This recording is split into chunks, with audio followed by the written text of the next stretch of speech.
TV KPM.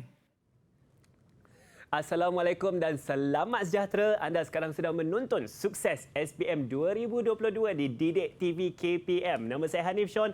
Apa khabar murid-murid di rumah? Saya harap semuanya sihat-sihat belaka dan juga calon-calon SPM kita semuanya dah sedia untuk menjadi cemerlang saya pastinya. Hari ini mata pelajaran yang sama-sama kita akan belajar sangat penting, ilmunya boleh digunakan dalam kehidupan seharian dan juga dalam pembinaan kerjaya. Kenapa? Boleh melahirkan reka bentuk yang begitu kreatif dan juga sebagai contoh bahan-bahan komunikasi yang sangat penting untuk syarikat dan juga untuk diri sendiri. Tentunya mata pelajaran produksi multimedia, dan kalau nak tahu siapakah guru yang akan mengajar kita, jom sama-sama kita saksikan profil beliau.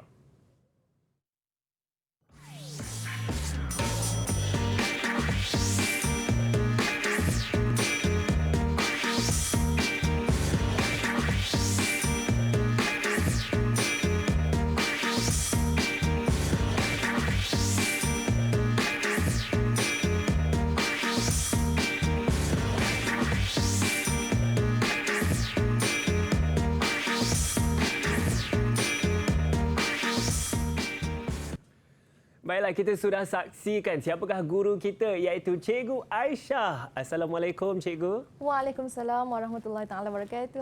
Cikgu dengan merah membara hari ini begitu cantik. Saya pasti Cikgu sihat.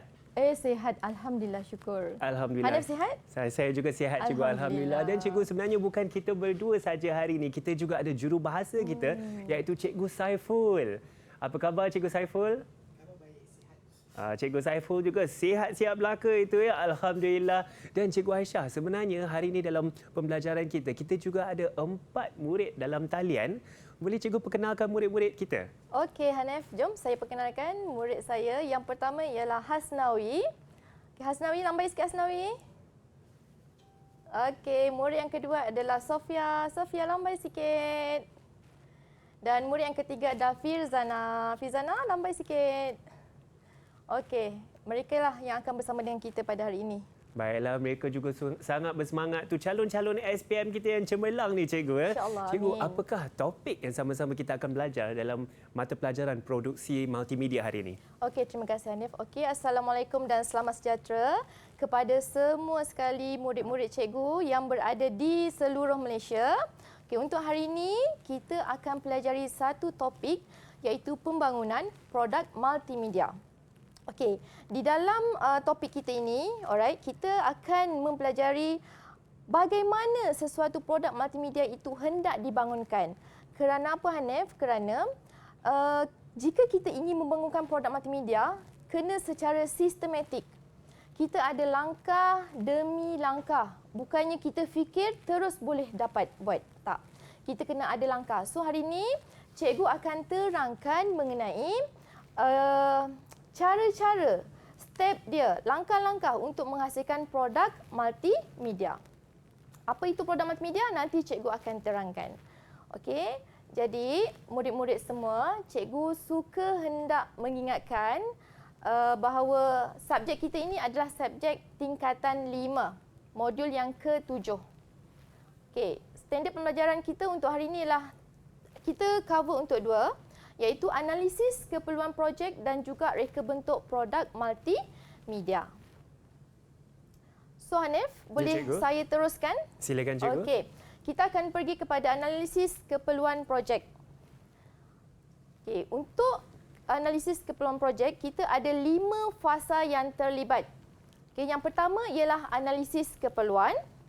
Yang kedua, kita ada reka bentuk. Yang ketiga, kita ada implementasi. Yang keempat, kita ada pengujian dan penilaian.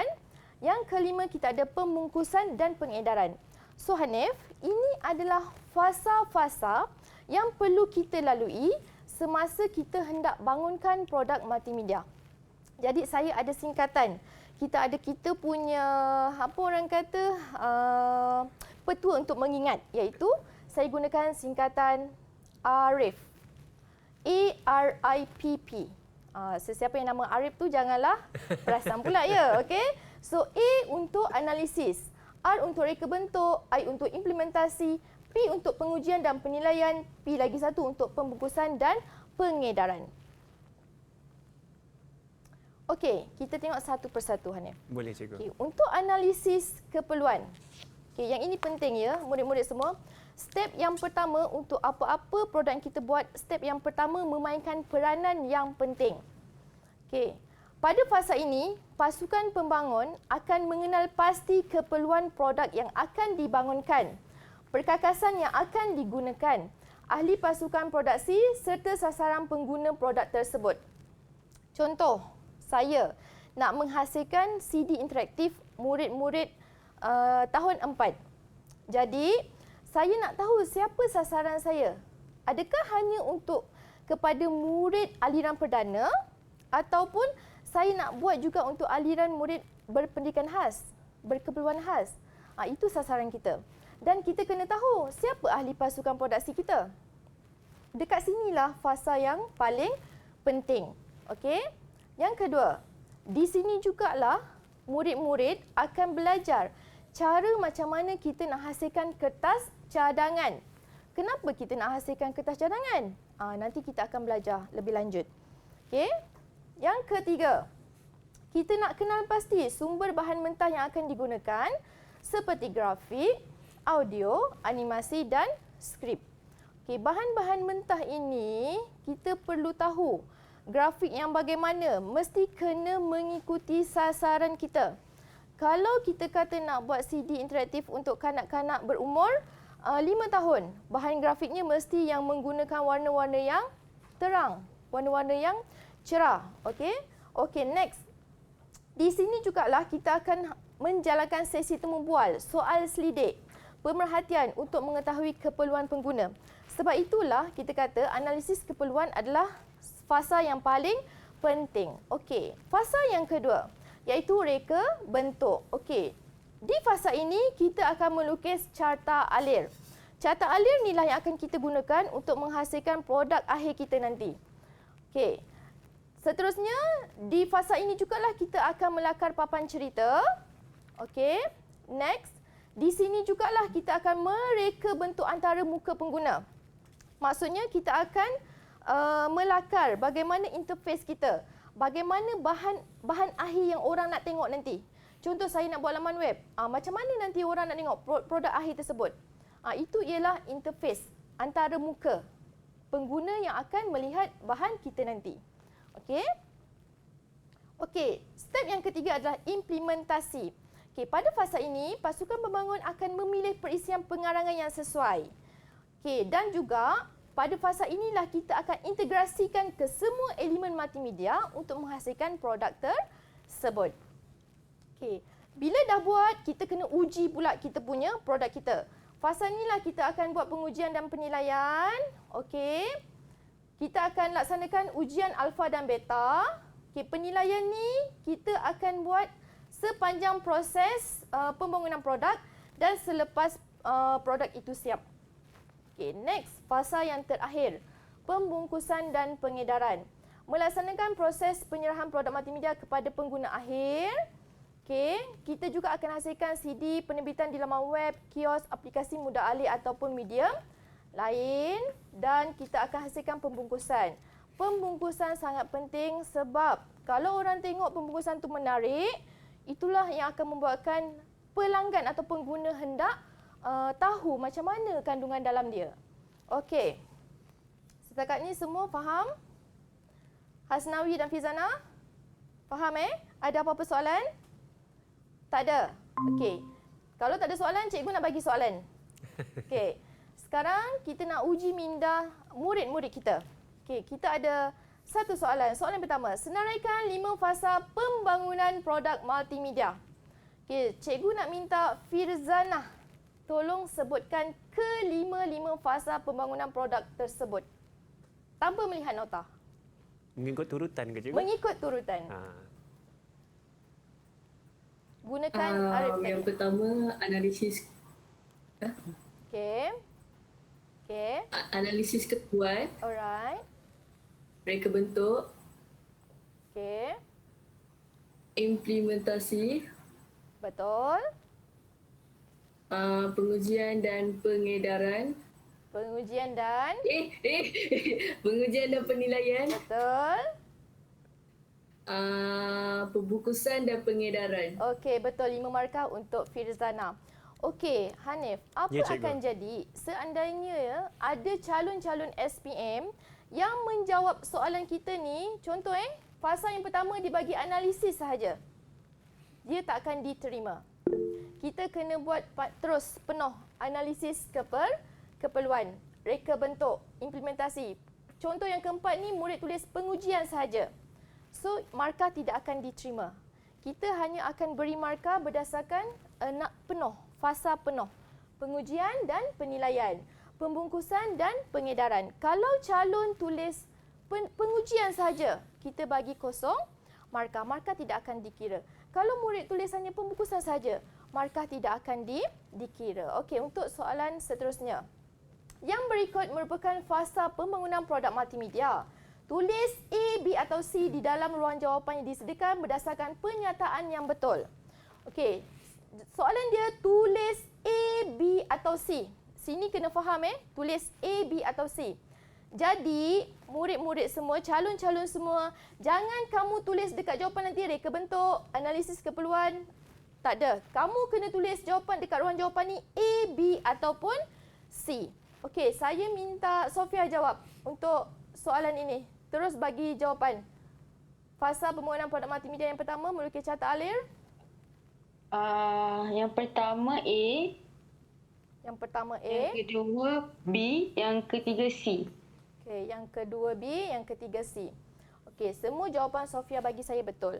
Jadi, kalau dia jawab macam ni Hanif, saya bagi 3/3. Seandainya murid saya dia jawab A reka bentuk. Okey? Dia jawab reka bentuk. Saya bagi kosong. Dia jawab B, analisis keperluan. Padahal ini jawapan dia betul, tetapi tidak mengikut kehendak soalan. Jadi kita tidak boleh beri mereka markah. Sebab itu dalam peperiksaan kena, kalau boleh bawalah highlighter ataupun pen merah ke, gariskan perkataan yang penting. Itu tips dia, gariskan perkataan yang penting ataupun highlightkan perkataan yang penting dan kamu jawab ikut kehendak soalan. Jangan derhaka. Kalau soalan minta tulis A, B atau C, ikut. Okey. Menarik tu Cikgu Aisyah ya. Saya rasa itu sangat penting. Seperti Cikgu Aisyah katakan, jangan derhaka kepada kehendak soalan, itu sangat penting. Dan juga ingat tips yang telah diberi oleh Cikgu Aisyah tadi, iaitu ARIP, ARIPP untuk fasa pembangunan produk multimedia. Sambil kita ingat-ingat balik tu, kita di sini akan berehat sebentar. Pastikan anda jangan ke mana-mana. Terus bersama kami di Sukses SPM 2022 di Didik TV KPM. Didik TV KPM.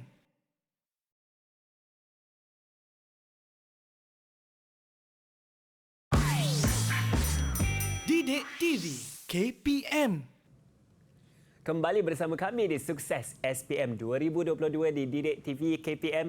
Hari ini kita sedang belajar sama-sama mata pelajaran produksi multimedia dan topiknya ialah pembangunan produk multimedia. Kita akan memberikan fokus kepada anggaran kos dan kertas cadangan. Sangat penting itu, dan bersama saya ialah Cikgu Aisyah. Cikgu, bagaimana ni Cikgu anggaran kos dan kertas cadangan? Okey Hanif, sebelum saya nak terangkan tentang anggaran kos, kita kena tahu juga jenis kos. Okey, so saya teruskan. Silakan, Hanif, Cikgu. izinkan saya. Okey. Jadi murid-murid tadi kita dah kenal, okey, 5 fasa pembangunan produk multimedia. Kita teruskan dengan jenis-jenis produk multimedia. Kita ada 4 jenis produk multimedia. Yang pertama, kios maklumat. Yang kedua, CD ataupun DVD. Yang ketiga, kita ada berasaskan web. Dan yang keempat, kita ada aplikasi mudah alih. Okey murid-murid, cikgu memang mohon sangat kamu tolonglah ingatkan yang ini ya. Bila cikgu bagi soalan dekat murid cikgu sendiri pun mereka sukar untuk mengingati. Mereka keliru. Jadi senang je kamu nak ingatkan. Yang pertama kios maklumat, yang kedua CD ataupun DVD, yang ketiga berasaskan web. Berasaskan web tu maksudnya laman web. Apa-apa sahaja laman web, itulah yang kita katakan berasaskan laman web. Tak kiralah laman web pembelajaran ke, laman web hiburan ke, laman web pelancongan ke, itu semua kita panggil sebagai berasaskan web. Dan yang terakhir adalah aplikasi mudah alih. Yang dekat dengan kamu. Yang dekat dengan kamu ialah telefon kamu. Di telefon kamu, kamu akan download, kamu akan muat turun melalui orang kata Pelbagai platform yang ada, platform cikgu, yang ya? ada. Okey, sama ada Android ataupun sebagainya. Okey. Seterusnya, kita kena kenal pasti bila kita dah buat kita punya produk, kita nak publish, nak beri pada mereka-mereka pengguna-pengguna kita ni secara atas talian ataupun luar talian. Okey, mode atau platform merupakan medium yang digunakan untuk mempersembahkan produk kepada pengguna yang terdiri daripada dalam talian dan luar talian. Kita ada dua sahaja mode atau platform kita, iaitu dalam talian dan luar talian. Masing-masing ada kebaikan dan ada kelemahan. Okey, kita tengok sekejap. Okey, kita tengok untuk kelebihan dalam talian. Untuk kelebihan luar talian, kita ada dua-dua kita ada. Kelebihan dalam talian, okey, memberi maklumat terkini kepada pengguna kerana dihubungkan kepada pelayan mendapatkan data masa nyata. Maksudnya bila kamu online, apa-apa sahaja yang kamu Google, yang kamu search, yang kamu cari di laman sesawang mesti akan dapat. Itulah kita kata sebagai data masa nyata. Kelebihan yang kedua, memudahkan pengguna mengakses persembahan multimedia di mana-mana sahaja. Kenapa di mana-mana sahaja? Sebab sekarang ni Hanif, saya sangat-sangat yakin kesemua penduduk Malaysia ni kebanyakannya memang ada telefon. Okey?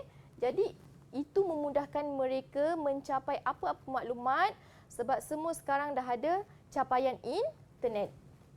Okay, untuk luar talian ni kita persembahkan tanpa capaian internet. Kalau dalam talian tadi dengan capaian internet. Kalau tak ada capaian internet, kamu takkan dapat lihat. Contoh, kamu nak lihat video di dalam laman-laman sesawang. So, kamu murid-murid semua kena download, kena ada internet. Kalau tak ada internet, kamu tak dapat tengok. Itu maksud dia. Berbanding dengan luar talian, contoh kamu dah buat persembahan PowerPoint. Saya bagi paling ringkas murid-murid. Cikgu bagi paling ringkas, iaitu PowerPoint. PowerPoint bila kamu dah siap, itu salah satu persembahan multimedia ya Nef. Ya, cikgu. Bila kamu dah siap, kamu tak perlu ada lagi orang kata internet untuk mengakses apa yang kamu dah laksanakan. Kamu hanya perlu ada bahan yang kamu dah laksanakan, produk yang kamu dah laksanakan dan kamu boleh tengok semula. Dan untuk pengetahuan Hanif juga, melalui PowerPoint juga kita boleh hasilkan video. Itu sekarang zaman dah orang kata dah begitu maju dengan teknologi benda sekarang. yang simple pun kita dah boleh laksanakan orang kata produk. Okey. Next, kita tengok kelemahan dia. Okey, untuk dalam talian perlukan sambungan internet yang baik dan stabil. Kalau internet kamu tak stabil, okey, dia akan mempengaruhi kelancaran persembahan multimedia kamu. Okey, yang luar talian pula, maklumat yang dipaparkan mungkin tidak menggambarkan data yang terkini. Kita mungkin ada data yang secara offline, data kita mungkin tahun lepas. So, bukan data yang terkini. Yang kedua pula, kadang-kala kita punya platform luar talian ni hanya boleh digunakan dengan peranti asal. Contoh, kita dulu ada DVD kan, orang kata kaset punya DVD kaset tu kan. Macam disket je. Ya, disket tu. Benda tu kalau tak ada pembaca dia, peranti untuk membaca, kita dah tak boleh guna. Itu kelemahan dia. Okey? Alright. Kita pergi tengok yang penting. Ya murid-murid semua yang penting dalam pembangunan produk multimedia, apa-apa pun kalau kita nak buat, kita mesti akan tengok kos.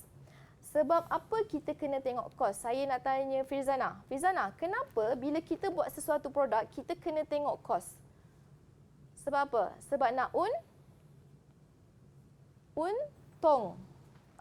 Okey, betul Sofia. Sofia dah cakap dah. Dia lupa nak buka mic. Nampak sebab raut mulut dia cakap. Raut mulut dia. Sebab kita nak untung.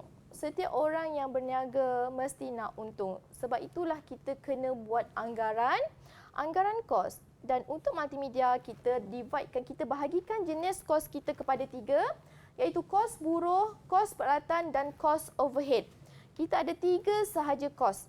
Kos buruh, kos peralatan dan kos overhead. Okey, apa itu kos buruh? Kos buruh ni ialah pembayaran kepada pekerja kita. pasukan produksi. Pasukan produksi ni boleh terdiri daripada kita punya pereka grafik, pereka audio, pereka animasi. Itu semua pasukan produksi. Dan pembayarannya adalah mengikut bilangan hari bekerja. Contoh, saya pereka grafik. Saya bekerja hanya 5 hari. Jadi, saya punya bos akan bayar pada saya hanya untuk 5 hari. Okey? Okey, pembayaran berdasarkan pengalaman dan kemahiran ahli pasukan produksi. Okey. Ini kita ada kita ada orang kata formula. Kos buruh sama dengan bilangan hari bekerja darab dengan kos harian. Okey. Contoh, saya bekerja 5 hari. Satu hari bos saya bagi RM80. Jadi 80 kali dengan 5 dapat 400. Okey. Itu ialah kos buruh. Okey, yang kedua, kos peralatan. Kos peralatan ini ialah pembayaran terhadap pembelian atau penyewaan peralatan atau perisian. Okey, kita produk multimedia, kita ada perisian yang kita guna. Contoh perisian yang kita guna berbayar, ada dekat pasaran, beribu-ribu yang kita perlu bayar. Itulah kos-kos dia semua. Pembayaran berdasarkan kadar sewa, bilangan unit dan bilangan hari disewa. Okay, kadar sewa ni mungkin satu hari RM80. Bilangan unit ni kita nak pinjam berapa? Kamera kita nak pinjam 2 ke? Kita nak pinjam 1 ke? Kita nak sewa berapa? Berapa unit? Bilangan hari ni berapa hari kita nak pinjam, nak sewa? 20 hari ke? 30 hari ke? 40 hari ke? Bergantung kepada kos kita. Seterusnya contoh dia ialah mesin photostat. Mesin pencetak yang kita sewa lah ataupun yang kita beli. Kamera video dan kamera digital. Okey, ini ialah kos peralatan. Okey, yang ketiga ialah kos overhead. Okey, kos overhead ialah mudah sahaja selain daripada kos buruh dan kos peralatan, itu semua kita panggil kos overhead. Contoh kos overhead, utility. Okey, utility ni ialah bil api, bil elektrik, bil air, bil astro, itu semua kita kata utility. Okey, sewa premis. Kita ada sewa office, pejabat. Kita sewa premis berapa? Sebulan, 2,000, 3,000, bergantung kepada premis kita. Okey, kos penginapan, mungkin kita ada bermalam. Okey, kos pengangkutan, mungkin kita ada sewa bas untuk pergi ke satu-satu tempat. Seterusnya, kos perubatan dan sebagainya. Itu semua kita kata sebagai kos overhead. Mudah sahaja murid-murid semua. Kos overhead ialah kos selain daripada kos buruh dan kos peralatan. Kos buruh tadi bayaran kita kepada staf-staf kita. Yang kedua, kos peralatan, kos yang kita beli barang ataupun perisian ataupun yang kita sewa. Dan kos overhead ialah selain daripada kos buruh dan juga kos peralatan. Okey? Alright. Okey, sebelum kita masuk kepada kita punya soalan, saya nak tanya dengan Abang Hanif. Ya, saya cikgu. Okey. Hanif, cuba bacakan semula dengan saya jenis-jenis kos. Jenis-jenis kos. Yang saya ingat ada 3 jenis kos, cikgu. Kos buruh, kos peralatan dan kos overhead. Pandai Hanif. Kos buruh ialah kos yang untuk kita membayar staf kita seperti yang cikgu katakan. Betul. Kos peralatan iaitu untuk pembelian atau penyewaan alatan ataupun perisian. Ya, betul. Kos overhead ialah segala kos yang tidak termasuk dalam kos buruh dan kos peralatan. Pandai Hanif. 10/10 ke cikgu? 10/10. Alhamdulillah. Pandai Hanif. Okey, alhamdulillah. Okey. Okey, so pelajar kita akan pergi ke soalan. Okey. Cikgu suka nak ingatkan, yang ini kadang-kadang ada murid yang terlupa, iaitu kalkulator. Sebelum kamu masuk peperiksaan, dewan peperiksaan, pastikan kamu bawa kalkulator. Ada juga murid kita yang mereka ingat produksi multimedia ni tak ada calculation, tak ada pengiraan, tapi ada. Okey, jadi pelajar, kamu kena pastikan kalkulator matematik kamu tu kamu simpan juga untuk produksi multimedia. Okey, dan kita tengok sekejap kita punya soalan yang berada di rumah. Dah ada? Dah ada kalkulator? Dah ada? Sudah sedia dah. Fizana jangan ngantuk sangat, Fizana. Bangun, duduk tegak. Okey. kita tengok. Yang berikut merupakan jadual kerja bagi menghasilkan aplikasi mudah alih perisian penyuntingan video tingkatan 4. Okay, ini ialah jadual dia. Proses kerja dia. Pengurus projek 5 hari. Pereka bentuk 3 hari dia bekerja. Juru animasi pakar kandungan. Ini ialah kita punya pasukan kita. Okay, yang ini ialah proses kerja dia.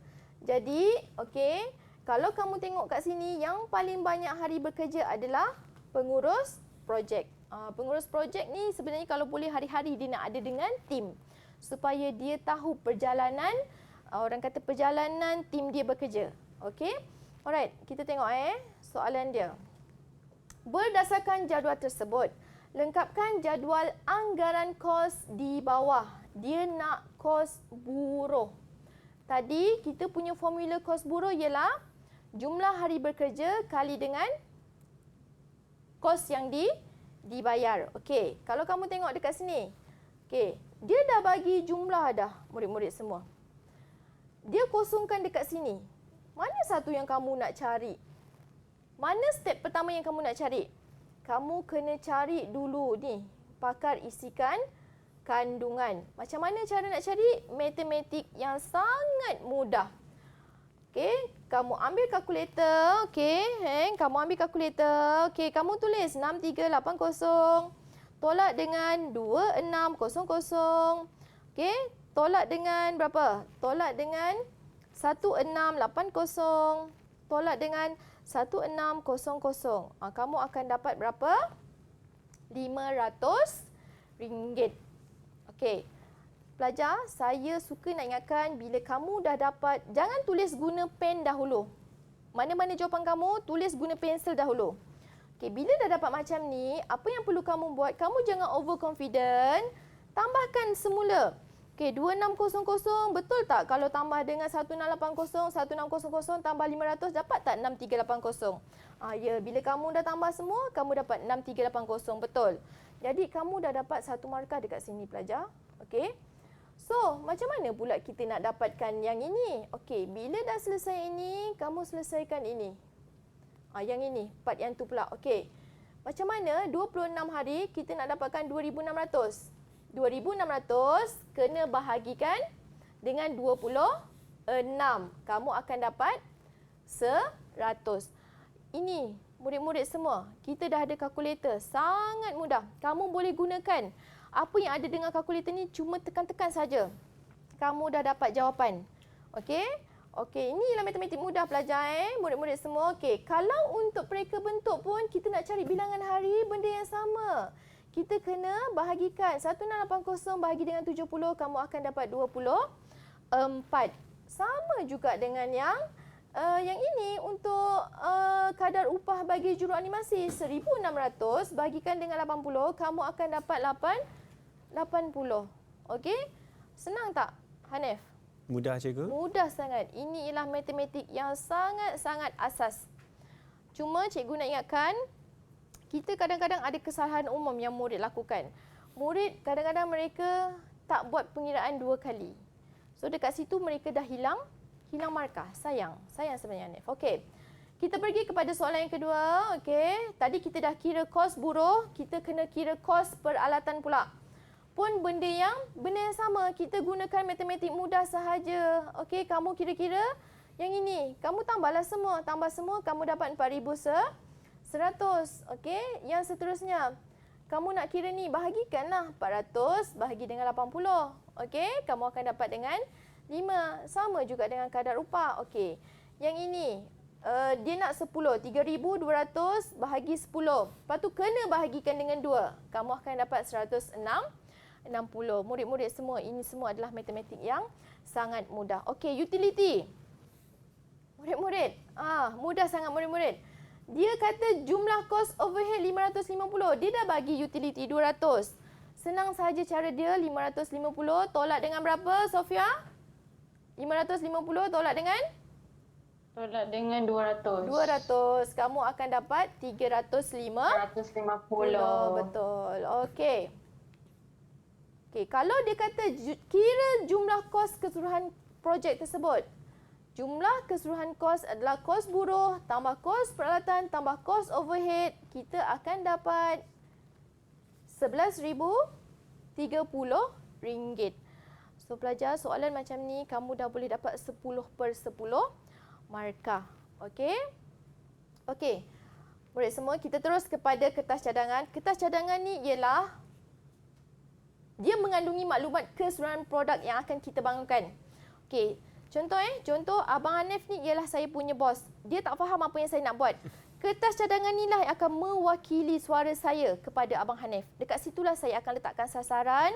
Dekat situlah yang saya akan letakkan anggaran kos supaya dia faham perjalanan saya punya projek. Okey, apa maklumat yang kena ada dalam kertas cadangan? Okey, kena ada tajuk, kena ada penyataan masalah, objektif, skop kerja, sasaran pengguna, jenis produk, mood persembahan produk, jadual masa, senarai tugas ahli pasukan, anggaran kos dan kesimpulan. Itu semua kamu kena ada supaya Abang Hanif ni, contoh bos saya ni, dia faham apa yang saya nak bangunkan. Dalam tu kita dah detailskan. Okay, murid-murid semua kena ingatlah ni. Ini maklumat-maklumat ni kalau boleh ingat. Sebab nanti kita ada dalam soalan peperiksaan dia boleh tanya kita. Contoh dia tanya kita, nanti kita ada soalan Nanti kita boleh tengok soalan sama. Baiklah cikgu. Ya, murid-murid di rumah juga dalam talian ingat ada 3 jenis kos di situ dan juga ada 11 maklumat yang perlu ada dalam kertas cadangan supaya kertas cadangan kita jelas cikgu Betul. Jelas dan boleh difahami. Sekarang kita akan berehat sebentar. Banyak lagi cikgu Aisyah akan kongsi dengan kita. Pastikan anda jangan ke mana-mana. Terus bersama kami di Sukses SPM 2022 Didik TV KPM. Didik TV KPM.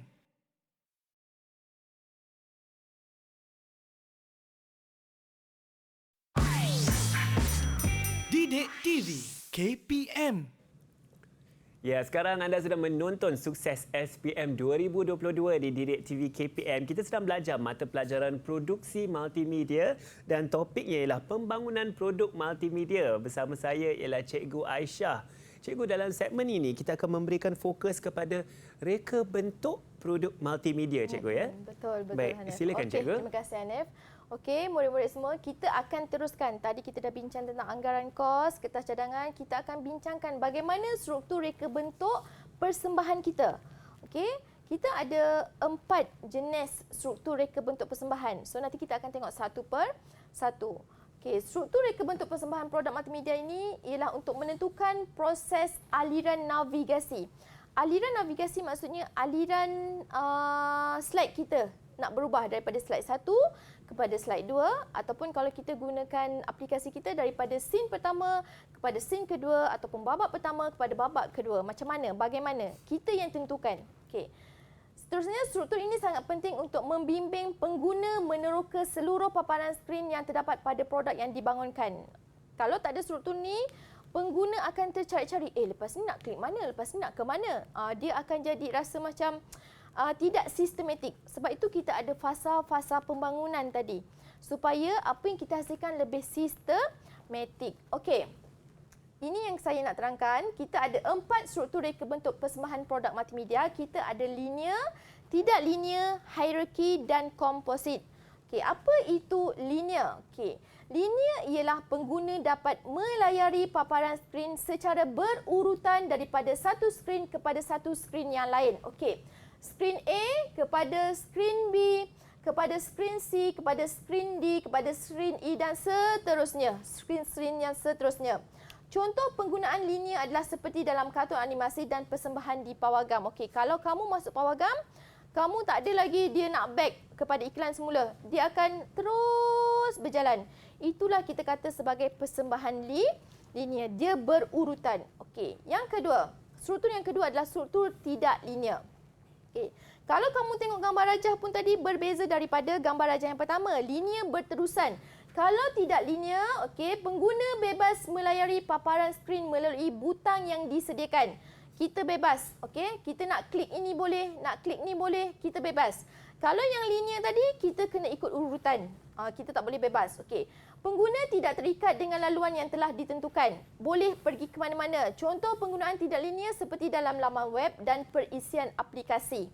Okey.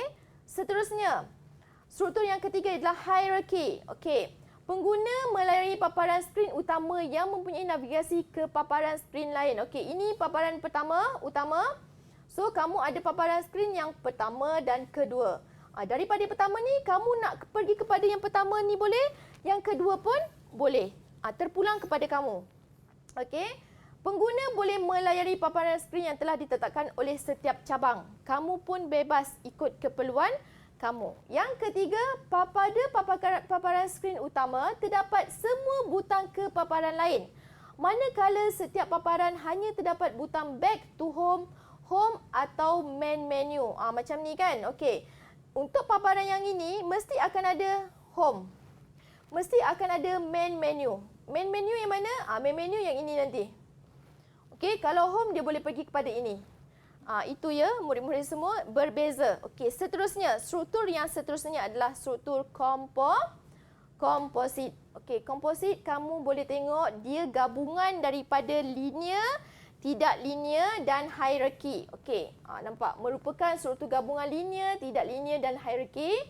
Struktur ini lebih fleksibel kepada pengguna kerana mereka bebas melayari paparan skrin yang dikehendaki dengan cepat dan mudah. Contoh penggunaan komposit seperti dalam laman web dan aplikasi pembelian dalam talian. Kita beli barang secara atas talian. Kamu bebas. Kamu nak pilih baju A ke baju B ke, kamu nak cari filter pun boleh. Harga daripada RM200 hingga RM300 pun boleh, terpulang kepada kamu. Selalunya mereka akan menggunakan struktur persembahan komposit. Okey? Alright. Jadi kita ada soalan. Okey, cikgu nak uji minda murid cikgu. Hasnawi, boleh tak Hasnawi senaraikan 4 jenis struktur reka bentuk persembahan produk multimedia? Linear, tidak linear, hierarki dan komposit.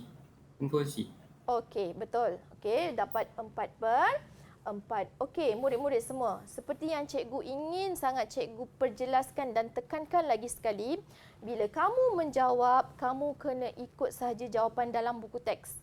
Okey, kamu ikut nak selamat. Kita nak selamat. Okey. Kamu kena guna ayat penuh lah. Linear, tidak linear. Ada yang sebut bukan linear. Kita tak nak terimalah. Kita nak tidak linear. Hierarki dan komposit. Sangat mudah. Okey. Okey, soalan yang kelima. Padankan jenis struktur reka bentuk dengan ciri-ciri yang betul dengan menulis A, B, C dan D dalam ruang jawapan yang disediakan. Okey, kita nak try Sofia. Boleh tolong jawab?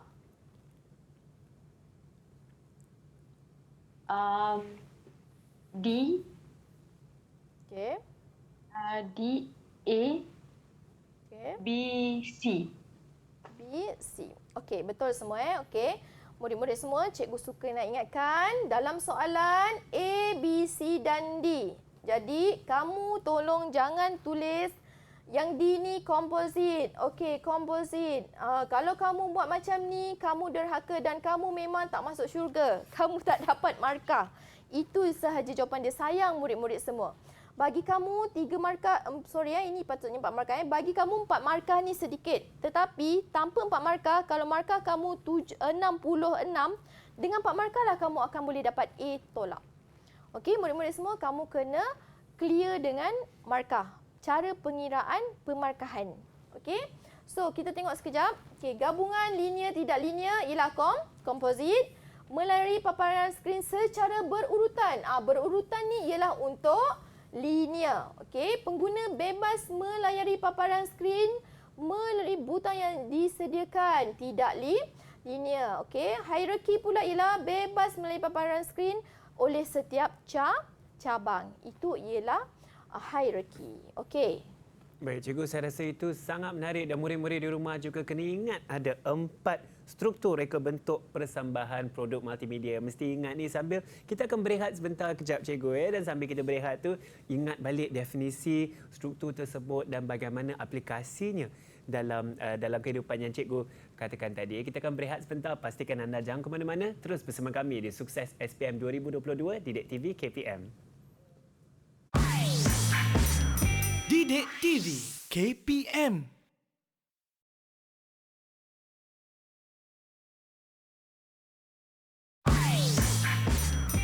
Didik TV KPM. Ya, kembali bersama kami di Sukses SPM 2022 di Didik TV KPM. Hari ini kita sedang belajar mata pelajaran yang begitu menarik, begitu kreatif, iaitu produksi multimedia, dan tajuknya ialah pembangunan produk multimedia. Dan bersama saya ialah Cikgu Aisyah. Cikgu Aisyah banyak telah ajar tadi, dan sekarang saya pasti Cikgu Aisyah ingin menguji murid-murid di rumah, murid-murid dalam talian tahap kefahaman Cikgu, ya. Betul Baik, Tuan. silakan, Cikgu. Terima kasih Hanif. Okey. So saya nak berikan contoh soalan yang akan ditanya di dalam peperiksaan SPM untuk bahagian B. Okey, kita tengok soalan yang pertama. Okey, Rajah menunjukkan satu produk multimedia yang telah dihasilkan. Okey. Berdasarkan Rajah, kenal pasti jenis produk multimedia yang dihasilkan. Okey, sebelum tu saya nak tanya, jenis produk multimedia tadi ada berapa? Ada 4. Okey, Hasnawi apa dia? Linear. Salah. Kios maklumat. Lagi Sofia? Masing-masing tak ingat. CD atau DVD? Berasaskan web. Okey, yang last sekali. Last sekali. Saya tahu, Cikgu. Jawab, Hanif? Harap saya betul. Aplikasi mudah alih, Cikgu. Ya, aplikasi mudah alih. Okey, itu yang saya cakap tadi, murid-murid dia keliru. Jadi kena hafal lagi murid-murid semua. Okey, so jenis produk multimedia, saya ingatkan lagi sekali, kita ada 4. Tolong ingatkan ya murid-murid semua. Okey, so yang ini ialah apa? Firzana? Ini ialah? CD dan DVD. Okey, kita terima pakai CD dan DVD, Cakera Video Interaktif Digital. Okey, kalau murid jawab CD dan DVD pun kita bagi markah juga. Okey, dapat 1 markah. Okey. CD, tadi mereka kata CD dan DVD. Okey, nyatakan mood persembahan yang digunakan, Hasnawi. Luar talian. Luar talian, betul. Mood persembahan tadi ada berapa, Firzana? Mood persembahan ada 2. Okey, apa dia? Dalam dan luar talian. Ya, dalam talian dan luar talian. Jadi CD ni dia terlibat untuk luar talian. Okey, nyatakan 4 fasa pembangunan produk multimedia. Okey, apa dia Sofia? 4 fasa tersebut. Analisis keperluan, reka bentuk, pengujian dan penilaian, implementasi. Saya nak ikut. Saya kan dah beritahu kita ada formula ARIPP. A, analisis keperluan, okey. reka R, bentuk, betul.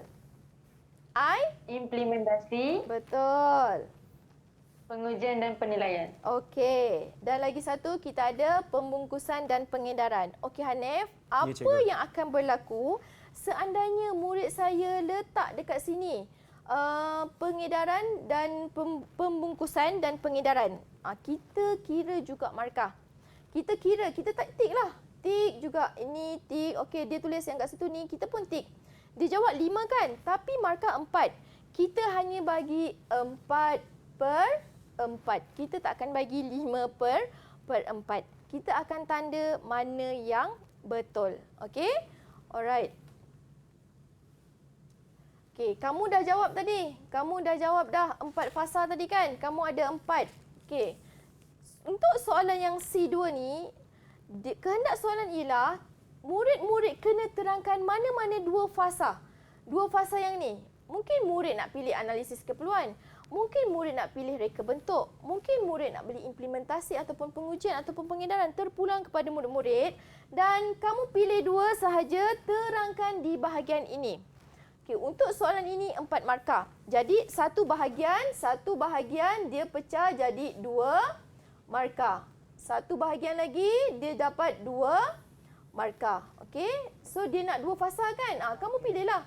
Saya pilih 2 fasa ialah analisis keperluan. Okey, pada analisis keperluan, apa yang kita perlu buat? Kamu terangkan. Yang kedua, saya pilih pengujian dan penilaian. Okey, saya nak beritahu contohlah.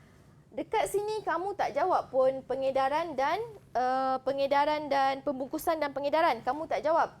Tapi kamu terangkan pula dekat sini. Kita tak bagi markah. Kamu kena terangkan apa yang kamu dah jawab DC.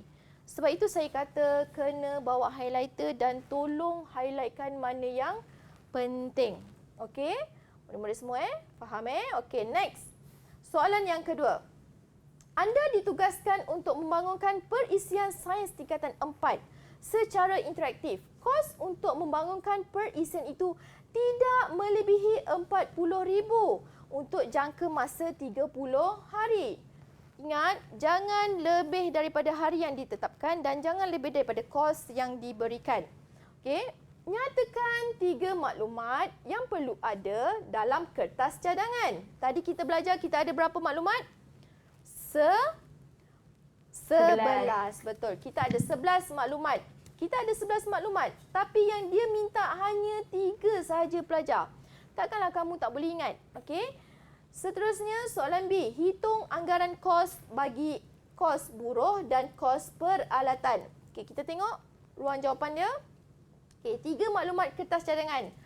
Okey, Hasnawi bagi cikgu 1 maklumat kertas cadangan. Tujuan. Objektif. Okey. Objektif, latar belakang. Okey, lagi. Latar belakang. Okey, tak apa. Kita minta Firzana pula jawab. Terima kasih Hasnawi. Firzana? Tajuk, Tajuk. Okey. pernyataan Lagi? masalah, Okey. Okey, kita minta Positif. Sofia pula jawab. Sofia, bagi cikgu 1. Pernyataan masalah. Pernyataan masalah. Okey. Macam yang cikgu cakap tadi, kita ada banyak kan? So, kalau kamu tulis lebih pun tak apa. Kalau kamu tulis 3 pun tak apa. Tapi markah tetap 3. Okey? Alright. Seterusnya, kita tengok anggaran kos. Okey, murid-murid semua yang ini seperti yang cikgu beritahu, anggaran kos senang saja. Kalau kos buruh ialah kadar upah darab dengan jumlah hari bekerja. Macam mana nak dapatkan kos ni? Okey, jawapannya 250 kali dengan 30. Kita dapatlah 7,500. 1,000 darab dengan 19 hari bekerja. Kita dapatlah 1,900. Minta maaf 100 Okey. Pakar grafik RM90. Dia bekerja 15 hari. Kita dapatlah 1,350. Pakar audio. Kita dapat bagi dia gaji berapa? 1,800. Pengatur cara, kita bagi dia gaji 3,000. Okey, macam cikgu beritahu, dia dah bagi kamu ni jumlah besar. Apa yang perlu kamu buat ialah tambahkan ini semua. Dapat tak 15,550? Kalau tak dapat, maksudnya kamu ada salah pengiraan di bahagian ini. Okey, kamu kena take note. Okey, seterusnya ialah peralatan. Okey. Kos peralatan, okey, sewa komputer, dia bagi 15,000. Kamera video, kamu boleh cari dulu harga kamera video dekat sini. Okey, 1,000 kali dengan 3, kita dapat 3,000. Sewa komputer, mungkin kita nak sewa 5 hari, kita nak sewa 3 hari, terpulang kepada kamu. Kamu nak sewa berapa hari? Contoh, tadi dalam soalan 30 hari kan, kamu nak pinjam 30 hari. Buatlah 15,000 bagi 30, tapi ni cikgu nak pinjam 6 hari je.